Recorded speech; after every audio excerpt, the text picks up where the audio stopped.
সদ্য বেরোনো কচি ওলের ডাঁটা, এই যে একেবারে কচি সদ্য বেরিয়েছে গাছটা।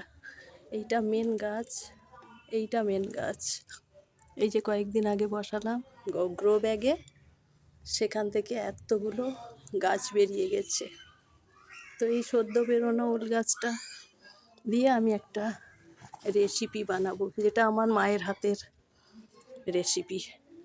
এই কচি ওলের ডাঁটা, বেগুন, আলু আর মা একটা বড়া তৈরি করতো ডাল বেটে, আর তাতে কিছু চিংড়ি মাছ দিত।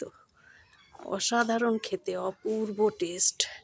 আজ আমি যখন ওলের গাছ বসিয়েছি আমার খুব মনে পড়ে যাচ্ছে, তাই আমি এই সদ্য বেরিয়ে আসা ওলের ডাঁটাটা কেটে নিলাম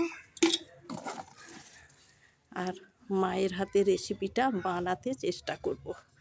জানি না মায়ের মতো হবে কি না, তাও চেষ্টা করব। কেমন হয় জানাবো। দেখতে থাকুন আমার গাছের পাঁচালি। নমস্কার।